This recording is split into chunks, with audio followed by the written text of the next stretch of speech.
allons-y, hein. Personne ne sait ce qui s'est passé vraiment. Tout le monde s'est dit, bah, tu devrais le mettre là. On Il a ne sait enlevé même pas un de quoi on truc. parle. De quoi on a... Oui, il a enlevé un truc. Oui.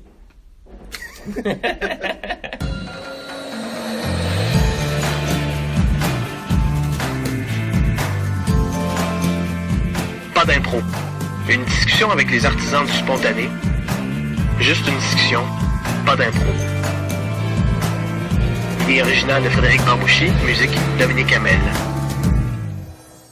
Éric Sellard, Hélène Vinzel de la Bulle Carrée, improvisateurs tous les deux, coordinateurs du festival Impulsé et deux personnes qui cherchent à rendre le monde de l'impro meilleur. On est présentement au festival Impulsé, le 5e du nom. Oui. Ben, je ne sais pas s'il y en a eu d'autres qui ont eu le même nom, mais le vôtre. Ouais. Et puis, vous avez invité des gens, vous êtes la Bulle Carrée aussi, là, c'est la Bulle Carrée qui organise tout ça. Puis, c'est quoi entreprendre un festival d'improvisation? C'est beaucoup de passion. Je veux juste dire qu'il y a deux personnes qui ont l'air un peu fatiguées devant Ouais, moi. ouais. Je pense que sans la passion, voilà, c'est compliqué. Et c'est ça qui fait que le festival continue, parce que c'est pas non plus ça dépend des festivals, mais moi je me rends compte, par exemple, ce festival, dans le choix artistique que j'ai fait, c'est de faire venir des compagnies et non pas des joueurs, parce qu'il y a beaucoup de festivals d'impro qui font venir des joueurs et qui font des spectacles créés pour l'occasion et tout ça. Des comédiens. Voilà, et du coup Merci, Hélène. Oui, non, mais on Ouais, utilise c'est vrai. souvent Joueurs, beaucoup, c'est vrai. les joueurs, non, Oui. joueurs c'est pour le match, Oui. le reste Ouais. c'est des comédiens. C'est vrai. Donc Si on vous- invite des comédiens. Et là, donc, on invite des compagnies. Du coup, c'est un coût très élevé, en fait, par rapport dans d'autres cas de festival. Pourtant, je m'acharne à continuer là-dessus, parce que, un peu comme dans les festivals de rock, c'est ça. Alors, est-ce que le festival d'impro Peut devenir un Peut festival devenir- de rock impro. Oui, c'est ça. Est-ce qu'il faut partir sur une direction artistique où on fait venir des groupes, donc des compagnies, ou est-ce qu'on fait venir des improvisateurs, des comédiens? Je sais pas. J'ai l'impression quand même qu'il y a eu d'autres festivals comme Spontaneous, avec qui je discutais, qui me disaient qu'au début de leur festival, ils faisaient venir des compagnies et ils ont préféré ensuite faire venir plutôt des improvisateurs. Je pense par coût, en fait, voilà. Mais j'ai du mal à me résoudre que l'argent soit une contrainte artistique. Et c'est toujours ça, je trouve, que dans un festival, c'est ce qui est le plus compliqué à gérer, en fait. C'est essayer de faire en sorte que, et artistiquement et financièrement, c'est intéressant et les deux coexistent. Et au bout de 5 ans, c'est toujours compliqué. Ouais. Mais j'imagine qu'à long terme, il y a quelque chose qui va financièrement je veux dire, la notoriété va faire en sorte que l'aspect financier risque de se placer un peu plus, que ce soit au niveau assistance, commanditaire et tout ça. Ça prend des reins solides. C'est ça prend de la passion, c'est ce que je disais au début. Je pense que voilà, sans cette passion et surtout le fait que ce soit la Bulle Carrée qui s'en occupe, c'est que la Bulle Carrée a les reins financiers. Donc du coup, même si le festival se plante financièrement, mais pas au niveau de la qualité, parce que la qualité est vraiment au rendez-vous. Voilà, la Bulle Carrée compensera par rapport aux interventions dans les cours qu'elle donne et tout ça. Ce qui serait bien, c'est que les institutions nous aident plus. Ben, je vois par exemple... Pardon, tu disais? Vas-y. Dans le festival Spontaneous, par exemple, quand je discutais avec eux, ils avaient, il y a 5-6 ans, je leur avais demandé, ils ont 40 000 € de subvention. Ça aide. Nous, on en a 4000. Ouais.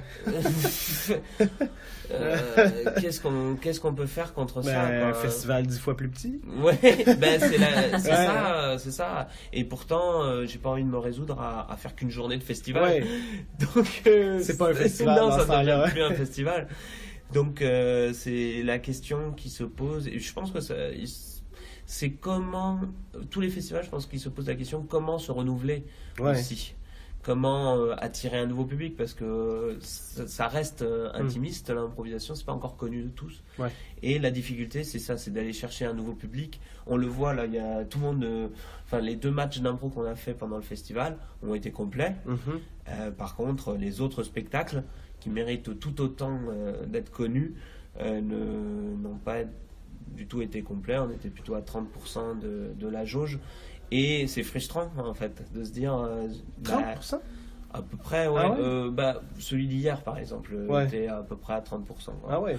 Ouais. Okay. C'est juste qu'on se dit, comment faire venir ces personnes-là?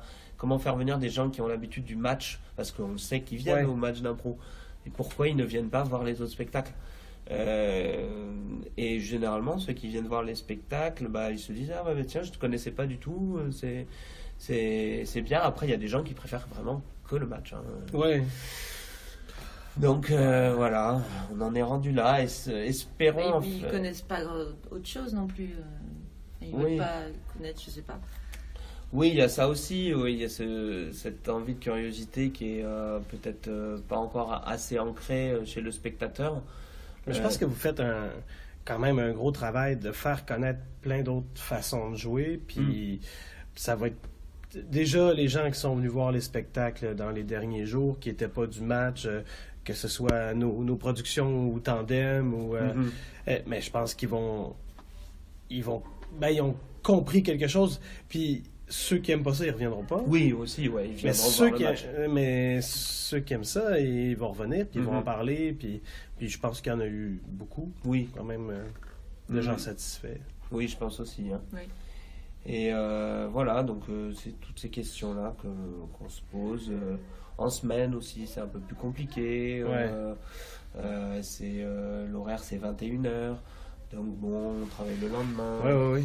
Fait froid. C'est pourquoi le choix de faire des spectacles à 21h? C'est la salle qui le demande. Ah ouais, ok. Pour que les régisseurs aient le temps de manger. Parce que c'est une salle municipale, donc les régisseurs, ils sont... sous un statut de fonctionnaire et ils ont vraiment des horaires à respecter. Alors ils débordent, ils sont assez cool là-dessus, mais c'est vrai que ils peuvent pas faire trop d'heures sup, par exemple, parce que la mairie elle aime pas du tout. Donc voilà, faut réussir à faire sur cette contrainte. On a déjà fait des spectacles plus tôt et les gens aussi trouvaient ça trop tôt aussi. 21h ça va en France. 21h ça va. Mais au mois de novembre. Ah oui, ça on pense changer. Mais le match ne pose aucun problème. Non, c'est vrai. Tout le monde est là. Tout le monde sera à l'heure et tout le monde sera. Vous allez faire dans un an, ça va être le tournoi impulsé, puis il va y avoir que des matchs. C'est ça, j'étais en train d'y penser, j'étais là, mais il n'y a plus qu'à faire ça, c'est pas possible. Non, je pense qu'on va continuer. Tu fais tout seul ton tournoi. Ouais. Non, mais peut-être, pourquoi pas. Parce qu'il faut qu'il y ait des matchs d'impro, parce qu'ils sont remplis, donc financièrement ça compense. Mais pourquoi pas, je sais pas, un jour sur 2 faire un match et un autre spectacle, je sais pas. Un championnat. Ouais, peut-être. Moi j'aime bien les matchs, j'aime bien les jouer, j'aime bien les voir, mais pas trop non plus. S'il y avait que ça. Ouais, c'est ça, c'est bon aller manger au McDo une fois de temps en temps. C'est ça, oui. Mais j'ai plus 8 ans. Oui, j'ai envie de voir autre chose, mais je pense qu'on a tous envie de voir autre chose. Après, il y a peut-être la maturité. Je sais pas, c'est pas condescendant, je pense pas que je veux l'être, mais il y a cette recherche d'aller voir un autre type de spectacle. Le match d'impro, ce qui est bien, c'est que c'est très accessible parce que ça reste sportif. Les gens aiment ce cadre-là et il est aussi apprécié des enfants, de la famille en fait. D'autres types sont du long format par exemple. Bon, voilà, on prend plus le temps, on est plus dans une autre sensibilité. Plus niché. C'est ça. Oui, c'est ça. ça. Une pièce de théâtre. Ouais. Oui, c'est ça, ouais. Et donc, du coup, ça reste un peu plus fin, mais c'est vrai que si on compare avec McDo, c'est vrai, il y a un côté plutôt le match, c'est vrai, fast-food, on va dire, mais c'est vrai, j'ai honte. Mais non, mais je veux dire, il y a un côté rapide, punch, c'est bon. C'est pas un spectacle facile à jouer. Hein. Non, je le disais, c'est l'un des plus durs. Oui, c'est ça, c'est très dur à jouer en tant que comédien. Et le public aime beaucoup ce spectacle. Ouais. Après, voilà, l'amener à essayer de varier. C'est pas pour rien que ça se joue. Oui, ça fonctionne. Et oui, c'est vrai que c'est pour ça que ça a pas mal c'est vrai que pas mal d'associations, de troupes, de ligues le font, même si les gens sont peu expérimentés, parce que ça fait venir du monde en fait. Ouais. C'est ça. Hein. Et vous participez à d'autres festivals? Alors nous, cette année, invités. Oui. Tu peux en parler. C'est la première fois qu'on nous a invités dans un festival d'une journée. Ils étaient déjà très très fatigués. Mais ils sont passés là, ils sont venus nous voir. Ils sont venus voir Tandem. Non. Ils sont venus voir Dompteur et C'était où? Oui. C'était à Pau. Donc on a été invités à jouer un pro-ciné. Ok. Et le lendemain, je leur ai fait un stage sur toute la journée. Et ça fait du bien d'être invité. Ouais. Ouais, d'ailleurs, merci. Mais nous, on est toujours. C'est la 3e fois qu'on vient à Toulouse. On s'amuse toujours. Des échanges vraiment le fun. On a. Puis, comme je disais au début, après 2 jours, j'avais parlé plus d'impro ici que dans les 3 derniers mois. Ouais. Et encore là, on en parle encore. Mais ça serait quoi l'envie, d'où ça part faire un festival, d'aller chercher... Moi, j'ai mes réponses là, je veux dire, à cette question-là. Mais pourquoi faire un festival? Parce que c'est quand même beaucoup de travail. C'est ça, c'est de faire découvrir l'improvisation sous toutes ses formes. Ouais. Mais vous pourriez le faire avec que des Toulousains? Oui, c'est exact. Quelle bonne idée, Frédéric! Oh merde! Il y a des Toulousains et à la Page Blanche. Oui, il y en a. Ouais. Mais oui. C'est vrai. Il y a un festival déjà pour les locaux, un festival amateur en janvier. C'est vrai. Les 12 heures de l'impro, c'est un marathon sur 12 heures, 12 spectacles. Voilà. Beaucoup de locaux. Moi, c'est ça. Il y a 11 troupes qui viennent, 7 toulousaines, 4 qui viennent hors de Toulouse, puis un spectacle où on réunit tout le monde. Ça reste, ça reste un festival là entièrement toulousain, même s'il n'y a pas de rencontre. À part le dernier spectacle, mais sinon chacun propose son spectacle. Un spectacle toulousain, oui, je pense que ça pourrait se faire. Je pense qu'il y a quand même ce côté du festival où on a envie que ça soit différent, parce que déjà, au cours de l'année, les compagnies s'invitent les unes entre elles. Toi, Hélène, tu as été invitée dans un jam, c'est ça? J'ai une assistante invitée. Oui. Ah oui, elle vient, l'assistante invitée? Elle s'est trompée d'adresse. Ok, d'accord. Ok. Ça va, c'est des choses qui arrivent. Donc, Hélène a été invitée. En fait, il y a déjà des rencontres au sein de l'année, enfin pendant l'année. Par contre, le festival, c'est l'occasion d'inviter des gens qui ne sont pas de Toulouse, où c'est un côté exceptionnel en fait, le festival. On veut que ça reste quelque chose. On invite des exotiques. C'est ça, exactement. Oui, c'est ça. Là, en plus, cette année, les gens sont super contents d'avoir. Alors, les Québécois, ils sont toujours super contents d'avoir des Québécois. On est contents d'être là. Catherine, une fois, des vrais avec l'accent et tout. Pas des faux. C'est faux Québécois, là. Moi, ils m'énervent. Ceux qui sont faits en Chine. Ils sont pas du tout le bon accent en plus. Mais si, impulsé dans 5, 10, 15 ans, c'en est où? Moi, j'aimerais qu'il y ait des spectacles dans d'autres langues. J'aimerais des spectacles en espagnol, j'aimerais des spectacles en anglais, j'aimerais faire venir vraiment des compagnies, parce que là c'est surtout territoire francophone. J'aimerais bien faire venir des troupes allemandes, des troupes peut-être sud-américaines. Les Italiens, il y a des Les Italiens, il y a des troupes italiennes aussi.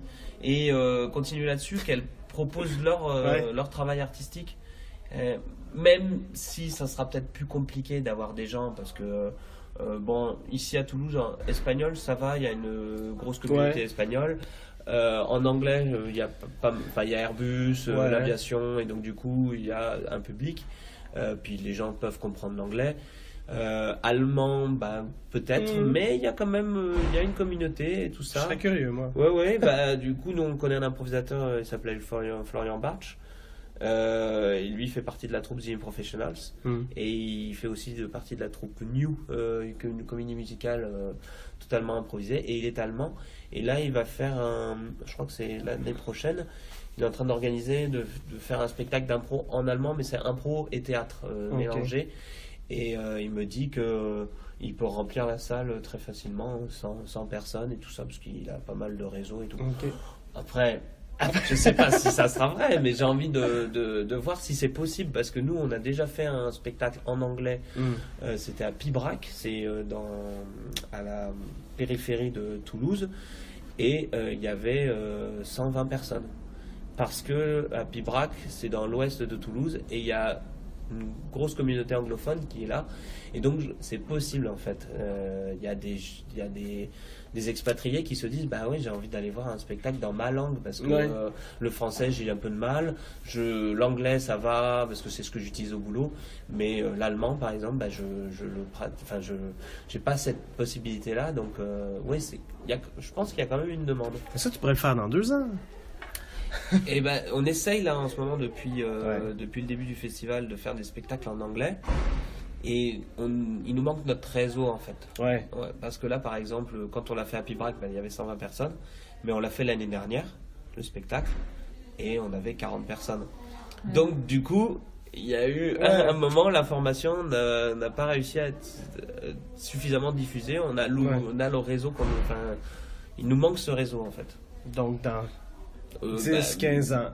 Oui, voilà. C'est ça. On retombe toujours sur le même problème, qu'on a déjà du mal à remplir les spectacles en français. De toute façon, dans 10-15 ans, on va tous parler anglais, non? Oui. Ou chinois. Ou mandarin.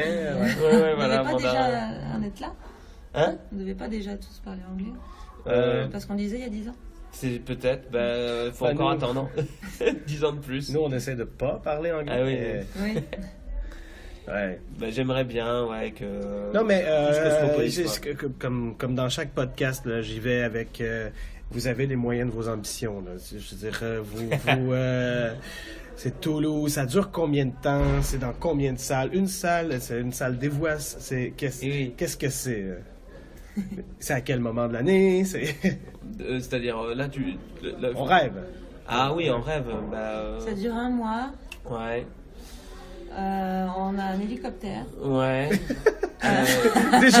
Déjà la deuxième chose. On joue dans des salles de 1000 places. Elles sont pleines. Les salles nous demandent, nous supplient de faire des spectacles chez eux.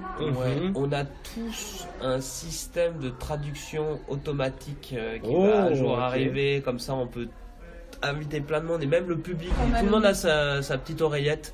Et il comprend tout. C'est pas loin, hein? Ouais, ça serait vraiment super, ça. C'est pas loin. Ouais. Et là, du coup, quand ça arrivera, ça, je pense qu'on peut inviter vraiment tout le monde, là. Et là ça va être génial. Ouais, du monde entier. Je sais pas s'ils vont décoder le québécois, mais...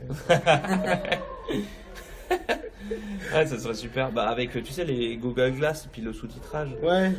En même temps, Et hier, Patrick Spadry disait on sera la première génération de vieux improvisateurs. Oui. Donc on aura peut-être un spectacle de vieux improvisateurs. On n'est pas la première génération. Non, je pense pas qu'on est pas la première génération. Je crois qu'on est la deuxième génération. Ouais. Il y en a des vieux, là. Ouais, hein. Ils sont où? Ils sont au Québec. En tout cas, on en a chez nous. Il y en a un qui est mort. Le Robert, ça fait un bout. Lui, ça fait pas mal de temps. Ça fait un bout qu'il est mort, mais sinon... ça c'est la première génération. Il y a eu une deuxième génération après. Mais ça, c'est la génération francophone. Parce que sinon, en anglais, il y en a des plus vieux encore. Ah oui, oui. Oh là là, oui. Oui, quand on va à Chicago... Efface... Non, y a pas on efface rien. Bref, merci. Merci à toi. Merci d'avoir accepté l'invitation. Vraiment, c'était chouette. Et... C'était trop bien de vous avoir. J'ai kiffé à fond. Ouais, c'était cool. Et je pense que ce qui est bien aussi, c'est que à force d'inviter des personnes, justement, parce que chaque année on essaye d'inviter des nouvelles personnes, ce qui est super, c'est que il y a aussi la notoriété du festival. Par exemple, Mathieu Lepage, que tu connais, du coup il a envie de venir l'année prochaine. Alors est-ce que je pense ça commence. Ouais, je pense qu'il a entendu parler, quoi. Elle vient, et je pense que voilà, il y a aussi les comédiens se disent tiens, pourquoi pas, c'est vrai que c'est une bonne idée, ce festival. Après vous pouvez choisir facilement. Après, mais c'est pas fini en fait, je suis en train de dire. Mais je suis en train de me rendre compte que par exemple aux États-Unis ou même en Allemagne ou dans d'autres pays, on va dire pas anglo-saxons, mais qui ont une culture, je sais pas comment on va dire, anglo-saxonne. Complètement. Ils ont un autre système, c'est que eux. Oui, c'est des invitations. C'est ça. C'est des inscriptions. C'est des inscriptions. Ouais. Ils disent voilà, ça y est, c'est ouvert les inscriptions et tout ça. Payé. Oui, c'est ça. Payer des frais de dossier, par exemple, ou genre, voilà. Et ensuite, s'ils sont choisis, ils payent leur transport, l'hébergement. C'est fou. Ouais, c'est fou. C'est fou de se dire que ça marche comme ça. On en parlait un peu hier, je trouve que ça donne un feeling amateur à ton festival. C'est ça, ouais. Tandis qu'ici, on arrive ici, il y a quelque chose de pro, on présente des spectacles. Moi, avant un spectacle, j'ai une crainte de plus que quand je fais un spectacle chez moi, c'est est-ce que les comédiens à qui je propose cette scénographie, cet habillage-là, cette façon de faire, vont s'amuser avec moi? Est-ce que le public qui m'a jamais vu va s'amuser avec moi? Et tu sais... Tandis que s'inscrire dans un festival comme ça, tu fais, moi je vais payer, je vais faire ce que je veux. Oui, peut-être tu veux que les gens apprécient, mais on dirait qu'il y a moins pas cette pression de professionnalisme. Je sais pas, j'aimerais bien aller en voir un parce que j'ai jamais on s'inscrira en même temps. Oui, il faudrait aller le faire aux États-Unis, ou même j'ai vu ils le faisaient en Suède. Il y en a un en Suisse par exemple. Ils le font, et pareil. En Grèce, il y en a un cet été. Oui. Ouais. Et là, je crois que c'est pas des compagnies, c'est des improvisateurs. C'est ça. Voilà. Mais bon, tu m'appelleras, on ira à Boston. Ouais. C'est pas trop loin de chez moi. Ok, cool. Bon, je fais ça. Oui, vas-y, bon, personne m'invite. Mais non, tu t'es fait inviter, tu viens de le dire. Tu viendras. Puis on fera en anglais. On va à New York un peu. Ouais. On fera mais il y a tellement de spectacles là-bas. On fait New York, Philadelphie. Ouais, New York, c'est bon. On fait une tournée en fait. J'ai des contacts. Ok, oui, c'est vrai. C'est cool. Merci Hélène, merci Eric. Merci Fred. Ciao.